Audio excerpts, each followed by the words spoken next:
एक जणाची यूट्यूबला कमेंट आलेली होती की मजूर किती लागतात रेशीमच्या बॅचसाठी. आता याचं मी तुम्हाला पूर्णपणे मॅनेजमेंट सांगतो कसं राहतं तर. नमस्कार शेतकरी मित्रांनो, मी आर्यमन. मी बॅचलर फार्मसी डिग्री कंप्लीट करून शेतीमध्ये रेशीम उद्योग करतोय.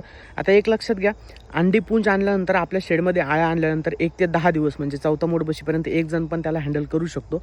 आणि चौथा मोड उठल्यानंतर सध्याच्या सिच्युएशनला आपला चौथा मोड उठून जवळपास चौथी फिल्डिंग आहे. आता मी तुम्हाला दाखवतो आपण मॅन पॉवर किती लावतोय म्हणून. आता सकाळी शेतात आल्यानंतर शेडच्या इकडच्या साईडचे आणि इकडच्या सगळ्या साईडचे पडदे वरती करून घेतले. आळ्यावरती पावडर पण मारायचं होतं. आज आपण त्यांच्यावरती विटकर विजेता सप्लिमेंट मारतोय. अल्टरनेट जरी म्हटलं तर आपण विटकर विजेता आणि विटकर विजेता सप्लिमेंट मारत असतो. आळ्यांवरती पाला टाकायच्या आधीचं सगळं काम मी करून घेतलं. त्यानंतर आईनं सगळा इकडे पाला कट करून ठेवला. जो पाला आपण तिकडे कट केला ना तो आपला शेडपर्यंत घेऊन यावं लागतो. आम्ही ना अशा प्रकारे गाडीवर घेऊन येतो बरं, म्हणजे जेणेकरून जास्त डोक्यावर आणलं ना तर जास्त दैन होती आणि जास्त दमल्यावानी वाटतं. इथपर्यंत आम्ही दोघांनी केलं कारण की सरकार आज सतत नव्हते, जरा घराची दाबदाबाई चालू होती त्यामुळे सरकार तिथं होते. जो पाला बाहेर ठेवला होता तो सगळा शेडमध्ये घेऊन आलो आणि नंतर आईना आणि मी सगळीकडे इकडे 2 आणि इकडे 2 रॅकमध्ये सगळीकडे प्रॉपर पाला टाकून दिला. आता आलं तुमच्या लक्षात कॅल्क्युलेशन कसं असतं म्हणून. चौथा मोड उठल्या म्हणजे 100ची बॅच आपण दोघांमध्ये पण हँडल करू शकतो. तिघं असले तरी बेटर आहे, पण आपण घरच्या घरीच करतो, आपण मजूर वगैरे लावत नाही. त्यानंतर टाइम झाला तर सोलरची मोटर चालू केली